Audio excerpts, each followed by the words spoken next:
Voice of America के Washington studio में खुशामदीद। मैं हूँ साकिबुल इस्लाम और मैं हूँ सारा जमान। आज के शो में यरूशलेम के मामले पर OIC का तुर्की में इजलास और अमेरिका शुमाली कोरिया के साथ बिला शराइत मुज़ाकरात के लिए तैयार। प्रोग्राम में और क्या कुछ शामिल है, देखते हैं उसकी एक झलक। ये है वॉइस ऑफ अमेरिका की पेशकश व्यू 360। अमेरिकी सेनेट का अहम इलेक्शन, सदर ट्रंप की पार्टी को शिकस्त। This entire race has been about dignity and respect. Pakistan और भारत के दरमियान समुद्री हदूद के तनाज़े में फंसे माहीगीर। ये इंसानी हुकूक की जो है वो बहुत बड़ी खिलाफ वर्जी है जो दोनों मुल्क जो है वो कर रहे हैं। और मुस्तकबिल के घर और गाड़ियाँ जो अपने लिए खुद तवानाई पैदा करेंगे। अमेरिका की जानिब से यरूशलेम को इसराइल का दारुल हुकूमत तस्लीम करने के मामले पर आज तुर्की की सरबराही में ऑर्गेनाइजेशन फॉर इस्लामिक कोऑपरेशन या OIC का एक गैर मामूली इजलास इस्तांबुल में हुआ, जिसमें 22 मुसलमान मुल्कों के रहनुमाओं समेत 48 ममालिक के नुमाइंदों ने शिरकत की। इजलास से खिताब करते हुए तुर्की के सदर रजब तैयब अर्दोआन ने दीगर मुल्कों पर जोर दिया कि वो यरूशलेम को मकबूजा फ़लस्तीनी रियासत का दारुल हुकूमत करार दें। मज़ीद तफसीलात के लिए चलते हैं इस्तांबुल में वॉइस ऑफ अमेरिका के नुमाइंदा डोरियन जोन्स की तरफ। Dorian, president Erdogan had some very strong words for America and for Israel. What are the details? Well, that's right. His opening address to the organization, the Islamic Conference, was very tough. He was very critical of the Israeli security forces' crackdown on dissent, accusing them of behaving like a terror state. But he also focused particularly on the US President, Donald Trump, accusing him of being a person that isn't as powerful as he thinks. He says even though he has nuclear weapons, a person's power should be justified by what they do. And he said that President Trump has failed the region. But it wasn't just rhetoric. He also used his speech to launch a campaign to recognize Jerusalem as the capital of the Palestinian state. He referred to it as an occupied capital, and he said that efforts should be made now to going forward to recognize Jerusalem as the Palestinian capital and the wider Palestinian state. So Dorian Jones ने बताया कि जो तुर्की के सदर हैं रजब Tayyab Erdogan, उन्होंने बहुत सख्त अल्फाज इस्तेमाल किए इसराइल के बारे में, ख़ास तौर पे उसकी जो डिफेंस फोर्स है उसका जो रद्द-ए-अमल होता है फ़लस्तीनी मुजाहिरीन की जानिब, उसको सख्त तनकीद का निशाना बनाया और इसराइल को एक ऐसी रियासत करार दिया जो दहशत फैलाती है। उसके अलावा उन्होंने सदर ट्रंप को भी तनकीद का निशाना बनाया और कहा कि वो उतने ताकतवर नहीं है जितना वो समझते हैं। और उसके अलावा सदर अर्दोआन की कोशिश ये रही आज कि वो एक कंसर्टेड, एक मुतफ़िक़ा कैंपेन का आगाज़ करें जिसके ज़रिए फ़लस्तीनी इलाकों के लिए यरूशलेम को दारुल हुकूमत करार दिया जाए और फ़लस्तीन की जो मुस्तक़बिल की रियासत जिसका तसव्वुर पेश किया जाता है उसके लिए भी यरूशलेम को ही दारुल हुकूमत तस्लीम किया जाए। What about the Palestinian leader Mahmoud Abbas? What did he have to say, especially with regards to America? Yes, he said following Trump's decision to recognize Jerusalem, they have now lost their right to be an arbiter of peace in the region. He said that they will no longer have any dealings with the US. He said the US representatives in Palestine, the Palestinian officials will not have any dealings with them. He said that from now on they will be looking to the United Nations to find a solution for peace. Beyond that, he also looked for the international community to support their efforts to push Israel, in his words, to come to the peace table, calling for international action and sanctions against Israel if they fail to do so. And what about the agreements that America has already arbitrated between Israel and Palestine? Did he decide to cancel all of those? Yes, very strikingly, he said that Palestinians will no longer be beholden to international agreements that have been brokered by the US and other international organizations, including the crucial Oslo Agreement. They said that because Israel has failed to follow on those agreements, Palestine no longer feels bound by them. सो फ़लस्तीनी जो रहनुमा है महमूद अब्बास, उन्होंने भी बहुत सख्त अल्फाज में तनकीद की, ख़ास तौर पे अमेरिका के किरदार को निशाना बनाया और ये कहा कि अब अमेरिका इसराइल और फ़लस्तीन के दरमियान मुफ़ाहमतकार के तौर पे उसका किरदार ख़त्म हो गया है। अब फ़लस्तीनी रहनुमा अक़वाम मुत्तहिदा की जानिब देखेंगे इस मसले के हल के लिए और साथ ही बैनुल अक़वामी बिरादरी पर भी अब मज़ीद इन्हिसार करेंगे कि वो इस मसले के, इस तनाज़े के हल के लिए कोशिशें करें। उसके अलावा जो एक बड़ी स्टेटमेंट उनकी तरफ से आई वो ये थी कि माजी में जो अमेरिका की क़यादत में मुफ़ाहमत किए और जो एग्रीमेंट्स पीस टॉक्स के लिए किए गए इसराइल के साथ, उनको भी आज उन्होंने ऐलान किया महमूद अब्बास ने कि वो मनसूख हो गए हैं उनकी तरफ से। ख़ास तौर पे इसमें ओस्लो एकॉर्ड्स जिनकी वजह से अमन का रास्ता, एक पहली इनिशियल स्टेज जिनके ज़रिए डेवलप की गई थी, उनको भी आज महमूद अब्बास ने एक तरह से मनसूख करार दिया फ़लस्तीनी क़यादत की जानिब से। Palestine's neighbors and certain major Arab powers, Saudi Arab and Egypt, what was their level of engagement today? Well, it's very striking. Even though 22 heads of state and heads of government attended this summit, key players in the Arab region were not attending. The Saudi leader or the Egyptian leader were not present, and that was seen as a clear snub to this summit. Already, Turkish officials behind the scenes are blaming the hands of the United States, saying that these countries are being careful not to upset the United States, and this underlines that there is a clear divide within the region over this, and a divide that is continuing to deepen despite growing criticism over the recognition of Jerusalem by the United States. सो अगरचे OIC का ये इजलास एक कोशिश था कि मुस्लिम ममालिक मुत्तहिद हो के जेरूशलम के मामले पे कोई स्टेटमेंट दें, आज ये देखा गया कि सऊदी अरब और मिस्र, दो अहम अरब ममालिक, उन्होंने आला सतह की शिरकत नहीं की इसमें। उनके जो कायदीन हैं, उनके जो शहनशाह हैं, वो यहाँ पे नहीं आए। ना ही सऊदी फरमानरवा शाह सलमान नज़र आए और ना ही अब्दुल फताह अल सीसी जो मिस्र के सदर हैं वो आए। मिस्र ने जो डेलीगेशन भेजा उसकी क़यादत उनके फॉरेन मिनिस्टर ने की, जो कि एक लो लेवल इंगेजमेंट थी। और तुर्की का इल्ज़ाम ये है, तुर्की ने पस पर्दा ये बात कही कि ये ममालिक सऊदी अरब और मिस्र अमेरिका से खौफज़दा हैं और इसलिए ये सामने नहीं आना चाहते। तो एक मेजर डिवीजन डोरियन जोन्स कहते हैं कि आज नज़र आई। And what concrete steps are coming out of this summit?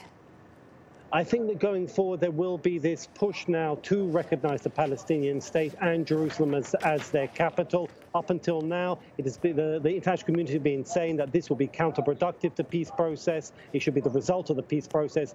Following the decision by Donald Trump, the message coming from the summit is that is over. From now on, we will push for the recognition of the Palestinian state as an independent country. तो आज सबसे जो बड़ी अहम बात जो OIC का summit हुआ है इससे सामने आई है वो ये है कि फ़लस्तीन के मुस्तक़बिल की जो रियासत है उसके लिए कोशिशों को मज़ीद तेज़ किया जाए और यरूशलेम को ही फ़लस्तीन की मुस्तक़बिल की जो रियासत होगी उसका दारुल हुकूमत करार दिया जाए। इस हवाले से आज बड़ी नुमाया कोशिश जो है वो की गई है और यही अब कोशिश डोरियन जोन्स कहते हैं कि मुस्तक़बिल में इसी पे मज़ीद इक़दाम भी होते देखे जाएंगे। Dorian Jones, thank you very much for covering this for Voice of America. You're welcome. शुमाली कोरिया के जौहरी प्रोग्राम से मुतालिक चीन, जापान और दीगर हमसाया ममालिक समेत अमरीका में सख्त तशवीश पाई जाती है। अमरीकी क़यादत का कहना है कि वो शुमाली कोरिया की जौहरी अज़ाइम और जंग के इम्कान को रोकने के लिए फ़िलहाल सवाए फ़ौजी ताकत के हर हरबा इस्तेमाल कर रही है। और अब अमरीकी वज़ीर ख़ारजा ने शुमाली कोरिया के साथ सफारतखारी की राह हमवार करने के लिए एक नई पेशकश की है। तफसीलात लेंगे नीलोफर मुग़ल से जो इस वक्त कैपिटल हिल पर मौजूद हैं। नीलोफर, अमरीकी वज़ीर ख़ारजा शुमाली कोरिया को मुज़ाकरात के लिए अब कैसे आमादा करने की कोशिश कर रहे हैं? जी साकिब, अमरीकी वज़ीर ख़ारजा रेक्स टिलरसन ने कहा है कि अमरीका शुमाली कोरिया के साथ मुज़ाकरात करने के लिए तैयार है, लेकिन वो भी पेशगी शराइत के बग़ैर। और ये भी कहा है कि ये मुज़ाकरात सिर्फ़ उसी सूरत में होंगे अगर मुज़ाकरात से पहले शुमाली कोरिया अपने जौहरी और मिसाइल जो तजर्बात हैं उसको रोके और ये कि उसका जो जौहरी हथियारों के हुसूल का जो मिशन है, जो प्रोग्राम है, उसमें भी तब्दीली लाने पर गौर करे। मज़ीद तफसीलात जानते हैं इस रिपोर्ट में। वज़ीर ख़ारजा रेक्स टिलरसन ने वाशिंगटन के एक थिंक टैंक अटलांटिक काउंसिल के एक मुज़ाकरे में शुमाली कोरिया के जौहरी प्रोग्राम और मिसाइल तजर्बात पर तनाज़े के बारे में जो खिताब किया, इससे मसले के सिफारती हल के लिए फिर से उम्मीद जागी है। हम शुमाली कोरिया के साथ किसी भी वक्त मुज़ाकरात के लिए तैयार हैं। हम पहली मीटिंग बगैर किसी पेशगी शराइत के करने के लिए तैयार हैं। आइए मिलते हैं। अगर आप चाहें तो हम मौसम पर बात करने के लिए तैयार हैं। हम इस पर भी बात कर सकते हैं कि मुज़ाकरात की मेज़ चौकोर होगी या गोल, अगर आप इससे मुतालिक खुश हैं। शुमाली कोरिया ने हालिया महीनों में बैलिस्टिक मिसाइलों के कई तजर्बे किए हैं। इनमें से नवंबर के आखिर में की गई मिसाइल के तजर्बे के बारे में शुमाली कोरिया का कहना है कि इससे अमेरिका के किसी भी हिस्से को निशाना बनाया जा सकता है। इससे जजीरा नुमा कोरिया में मुमकिन तबाहकुन जौहरी जंग के खदशात बढ़ गए हैं। रेक्स टिलरसन ने यह भी वाज़ेह किया कि मुज़ाकरात सिर्फ मिसाइल तजर्बात बंद होने की सूरत में होंगे। इससे मुतालिक हमारी अगर कोई शर्त है तो वो ये कि देखिए, ये सख्त बातचीत होगी। अगर इसके दौरान आपने एक दूसरे डिवाइस का तजर्बा करने का फैसला किया तो ये मुज़ाकरात और मुश्किल होंगे। इस तरजीह के बावजूद, जिसे वो पुरअमन दबाव कहते हैं, टिलरसन का कहना है कि सख्त पाबंदियां और दूसरे इकदामात ही कामयाब साबित हो सकते हैं, क्योंकि सिफारती नाकामी की सूरत में अमरीकी फ़ौज किसी भी किस्म के इकदाम के लिए तैयार है। उन्होंने ये भी तस्लीम किया कि चीन शुमाली कोरिया में अदम इस्तेहकाम की सूरत में वहां से बड़े पैमाने पर आने वाले पनाहगुज़ीनों को संभालने के लिए तैयारियां कर रहा है।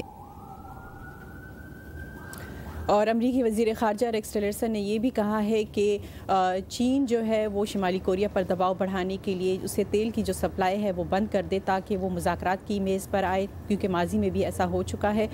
اور چین دوسری جانب جو شمالی کوریا ہے وہ اپنے رویے میں تبدیلی لانے پر رضامند نہیں۔ اس نے کل وزیر خارجہ ریکس ٹیلرسن کے بیان کے بعد یہ دھمکی دی ہے کہ وہ مزید جوہری ہتھیار بنائے گا، اور اس نے اپنا جو سب سے advance intercontinental ballistic missile Hwasong 15 ہے اس میں جو شامل ماہرین تھے ان کو کل ہی ایوارڈ سے بھی نوازا ہے۔ یہ وہ میزائل ہے جس کے بارے میں ماہرین کا کہنا ہے کہ یہ امریکہ تک پہنچنے کی صلاحیت رکھتا ہے۔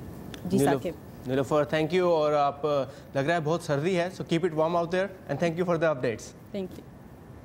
اور 25 سال میں پہلی مرتبہ قدامت پسند امریکی ریاست الاباما نے سینٹ کے لیے ایک ڈیموکریٹ کو منتخب کیا ہے۔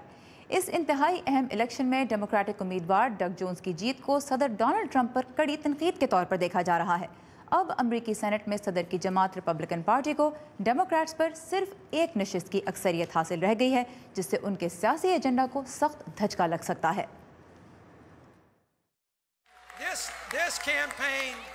This campaign has been about the rule of law.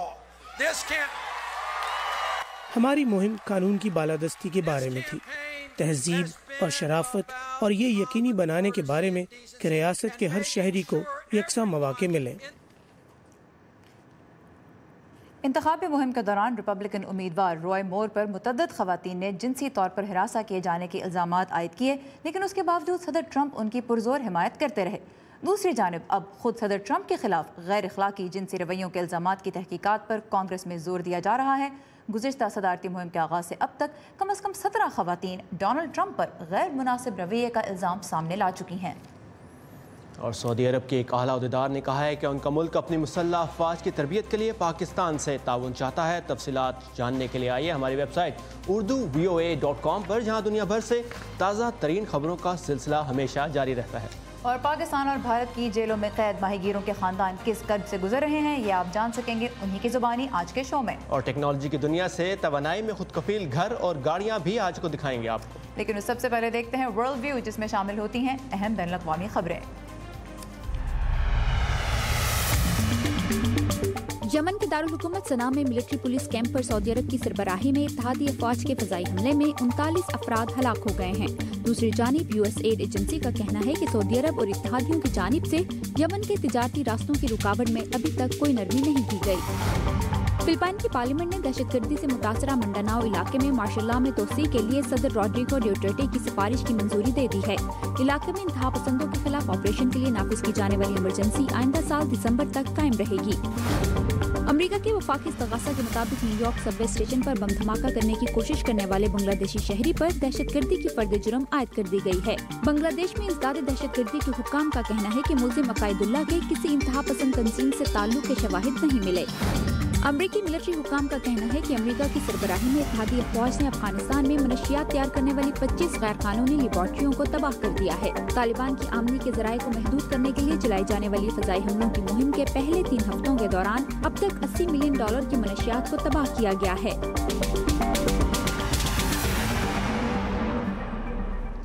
Pakistan اور بھارت کے درمیان سمندری حدود کے تنازع کی وجہ سے اس وقت سینکڑوں ماہی گیر دونوں ممالک کی جیلوں میں قید ہیں۔ یہ نہ صرف ان ماہی گیروں اور ان کے خاندانوں کے لیے کرب کا باعث ہے، بلکہ ماہرین کے مطابق یہ اقوام متحدہ کے سمندری قوانین سے متعلق کنونشن کی خلاف ورزی بھی ہے۔ آئیے دیکھتے ہیں بھارت کی قید میں موجود چند پاکستانی ماہی گیروں کے گھر والوں کی یہ درد بھری کہانی۔ کراچی سے محمد ثاقب کی اس رپورٹ میں۔ کراچی کے مضافاتی علاقے ریڈی گوٹ میں ٹاٹ کی جھونپڑی میں آباد یہ مائی گاڑی ہے۔ مائی 18 سال سے بھارت میں قید اپنے پیاروں کی وطن واپسی کی منتظر ہے۔ 1999 میں آنے والا سمندری طوفان ان کے بھائی، بھتیجے اور دیور کو بھارتی ساحل پر لے گیا، جہاں مختلف الزامات میں عمر قید ان کا مقدر بنی۔ جبکہ اسی خاندان کا ایک اور شخص بھارتی جیل میں دوران حراست انتقال بھی کر چکا ہے۔ امید ہے کہ اللہ تعالیٰ ان کو جلد ہم سے ملوا دے گا۔ ہم تو عید کے روز بھی دکھ کا شکار ہوتے ہیں۔ ہماری عید تو تبھی ہوگی جب یہ ہم سے ملیں گے۔ ماہی گیر پاکستان کے ہوں یا بھارت کے، ان کو گرفتار کرنا تو مناسب ہی نہیں۔ तूफान तो आकर चला गया, लेकिन इनके दिल आज भी मुस्तरिब हैं। भारत से आने वाले ये खतूत इन बिछड़े खानदानों में राब्ते का वाहिद जरिया थे, लेकिन ये सिलसिला भी 1 साल पहले थम गया। 1999 वाला तूफान तो थम गया, लेकिन हमारे दिल में अब भी ये तूफान मौजूद है। हमारी तो ये दरख्वास्त है कि हमारे प्यारे हमसे वापस मिलवा दिए जाएं। हम भूख को तो बर्दाश्त कर सकते हैं, लेकिन अपनों की जुदाई बड़ी मुश्किल है।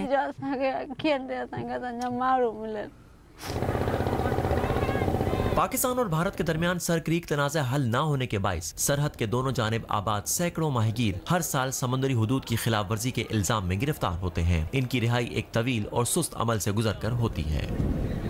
जब तक दोनों मुल्क आपस में जो है ना वो मुआहदा नहीं करते हैं, फिर वो फिशरमैन की लिस्ट जो है ना वो शेयर करते हैं, फिर दोनों मुल्क जो है वो अपने ही माहीगीरों की नेशनलिटी कंफर्म करते हैं। वो काफ़ी अरसा हो जाता है, तो आज़ाद होने के बाद भी 2-2, 3-3, 4 साल जो है ना वो बंद रहते हैं। बहुत बड़ा अलमिया है और ये इंसानी हुकूक की जो है ना वो बहुत बड़ी खिलाफ वर्जी है जो दोनों मुल्क जो है वो कर रहे हैं। माहिरीन का कहना है कि अक़वाम मुत्तहिदा के कन्वेंशन बराए समंदरी कवानीन के तहत समंदरी हुदूद की खिलाफ वर्जी करने वाले माहीगीरों को जुर्माना तो किया जा सकता है, लेकिन गिरफ्तार नहीं। मगर पाक भारत ताल्लुकात में तनाव के सियासी पस मंजर में इंसानी हुकूक का ये अहम मसला पसे पुष्ट चला जाता है और इसका खुमियाजा भुगतते हैं गरीब माहीगीर और उनके खानदान। मोहम्मद साकिब, उर्दू VOA, कराची।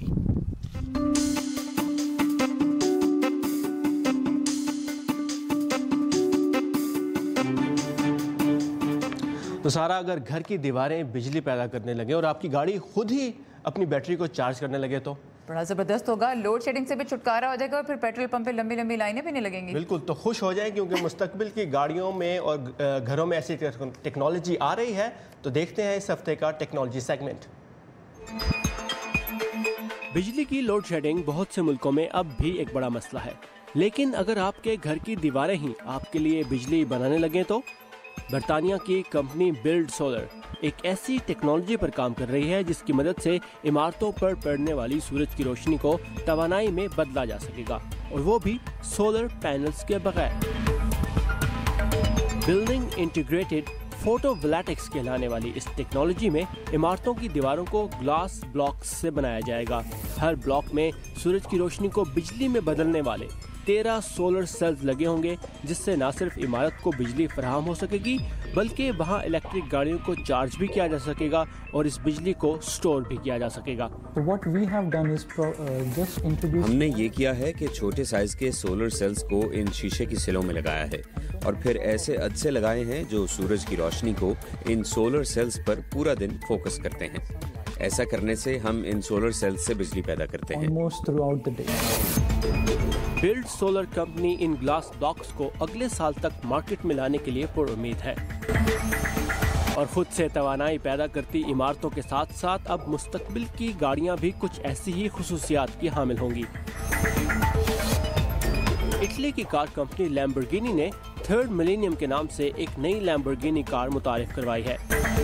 दिलकश डिजाइन और इंतहाई ताकतवर इलेक्ट्रिक इंजन के साथ साथ इस गाड़ी के हर टायर में भी एक इलेक्ट्रिक मोटर नस्ब है, जबकि सबसे हैरानकुन फीचर है सेल्फ हीलिंग प्रोसेस, यानी गाड़ी की कार्बन फाइबर से बनी बॉडी को पहुंचने वाले किसी भी नुकसान की सूरत में गाड़ी खुद से उसका अंदाजा करके उसकी मुरम्मत भी खुद ही करेगी। यही नहीं, कार्बन फाइबर से बनी ये बॉडी गाड़ी की इजाफी बैटरी का काम भी करेगी, यानी गाड़ी की बॉडी में भी तवानाई जमा होती रहेगी जो जरूरत पड़ने पर गाड़ी को चलाने के काम भी आएगी। सुपर कार कहलाई जाने वाली मुस्तकबिल की ये गाड़ी अगले चंद बरसों में सड़कों पर दौड़ती नजर आएगी और इसके कुछ फीचर्स आइंदा आने वाली लैम्बोर्गिनी गाड़ियों में नजर आने शुरू हो जाएंगे।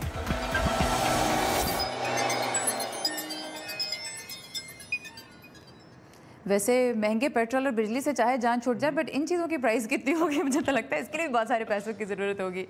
प्रोग्राम के आखिर में चलते हैं आर्ट की दुनिया में। मशहूर बरतानवी शायर और मुसन्निफ रुडयार्ड किपलिंग, जिनकी किताब द जंगल बुक पर उर्दू समेत कई ज़ुबानों में टीवी सीरीज़ और फिल्में बन चुकी हैं, बम्बई में पैदा हुए थे क्योंकि उनके वालिद जॉन लॉकवुड किपलिंग बरतानवी हुकूमत की जानिब से हिंदुस्तान में बरतानवी राज के दौरान तैनात थे। और जब जॉन लॉकवुड लाहौर के अजायब घर के मुंतज़िम और नेशनल कॉलेज ऑफ आर्ट्स के प्रिंसिपल थे तो उन्होंने ये नवादरात हिंदुस्तान से जमा किए और फिर इन दिनों ये नवादरात न्यूयॉर्क में नुमाइश में रखे गए हैं। तो आइए चलते हैं इनको देखने अंशुमन आप्टे के साथ।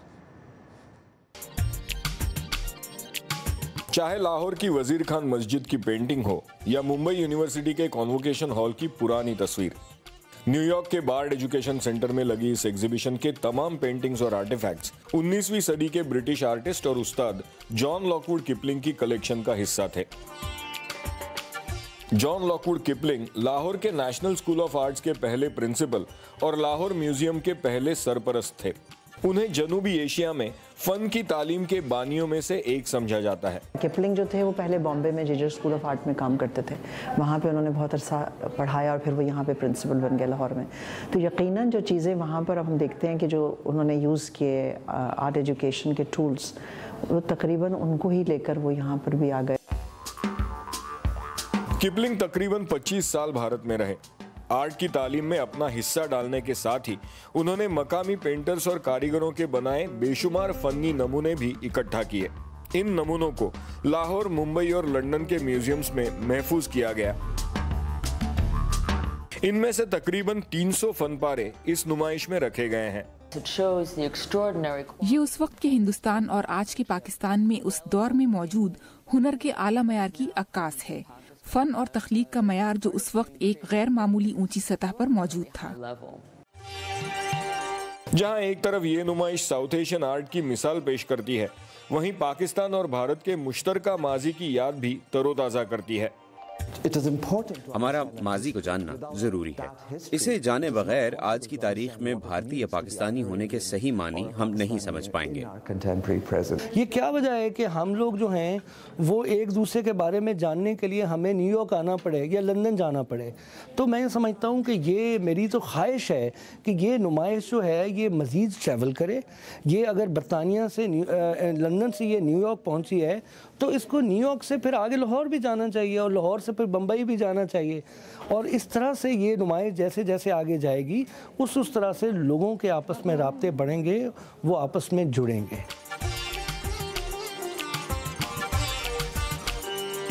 जॉन लॉकवुड किपलिंग के कलेक्शन की ये नुमाइश जनवरी तक न्यूयॉर्क में जारी रहेगी। Anshuman Apte, Urdu VOA, New York. और अगर ये नुमाइश लाहौर या पाकिस्तान नहीं जाती तो अच्छी बात है कि आप ऑनलाइन भी इसे देख सकते हैं और बहुत सी वो चीज़ें जो जॉन लॉकवुड की कलेक्शन में थी वो इजीली अवेलेबल हैं ऑनलाइन। और एक मैं और चीज़ सजेस्ट करना चाहूँगी यहाँ पे कि रुडयार्ड किपलिंग की हमने जंगल बुक का तो जिक्र किया, लेकिन उनकी एक पोएम है इफ़, यानी अगर। और अगर आपको मौका मिले तो ऑनलाइन वो पोएम ज़रूर पढ़िएगा। इसका मतलब है ये नुमाइश देखने के लिए न्यूयॉर्क जाना पड़ेगा। एब्सोल्युटली। और आपने बात की थी लैम्बोर्गिनी जो नई फ्यूचर की गाड़ी आ रही है और घर, तो उनकी प्राइसेस तो महंगी होगी क्योंकि लैम्बोर्गिनी होती ही अमीर लोगों की गाड़ी महंगी होती है। लेकिन एक जो अच्छी बात है कि ये MIT Massachusetts institute of technology में इसका प्रोटोटाइप पेश किया गया था और वहाँ ये बताया गया कि मुस्तकबिल की गाड़ियों में शायद कुछ टेक्नोलॉजीज़ जो कि इस वक्त लैम्बोर्गिनी में मुकम्मल तौर पर आएंगी, उनमें से कुछ मुस्तकबिल की गाड़ियों में हमें नज़र आना शुरू हो जाएंगी। जैसे सेल्फ हीलिंग प्रोसेस है वो तो लैम्बोर्गिनी का एक खासा है, लेकिन शायद सेल्फ चार्जिंग की जो टेक्नोलॉजी है वो हमें दूसरी गाड़ियों में भी, सस्ती गाड़ियों में भी नजर आना शुरू हो जाए। राइट। और यूनिवर्सिटीज़ में ऐसी चीज़ें डिस्प्ले करने का मकसद ही ये होता है कि जो स्टूडेंट रिसर्चर्स हैं वो उससे इंस्पायर होकर, उससे सीख के फिर ऐसी टेक्नोलॉजी डेवलप करें जो आम इस्तेमाल में भी आ सके और सिर्फ लैम्बोर्गिनी चलाने वाले अमीर लोगों तक ही उसकी रसाई ना हो, बल्कि मेरे और साकिब जैसे लोग भी जो या तो ऑफिस पैदल आते हैं या टैक्सी में आते हैं उनका भी गुजारा हो सके। ये था हमारा आज का व्यू 360। शो में शामिल रिपोर्ट्स दूसरों से ज़रूर शेयर कीजिए और उसके लिए आइए facebook.com/VOA उर्दू के पेज पर। साकिब उल इस्लाम और सारा ज़बान को कल तक के लिए इजाज़त दीजिए। Have a nice evening.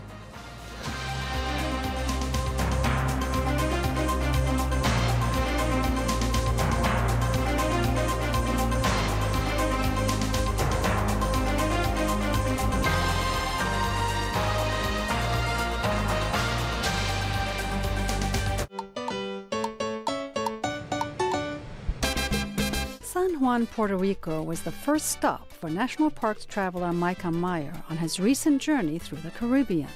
Puerto Rico has one National Park Service site. It's the San Juan National Historic Site. It's this massive fort which was used to control the island. Puerto Rico was a Spanish colony for centuries, but was turned over to the United States following the Spanish-American War of 1898.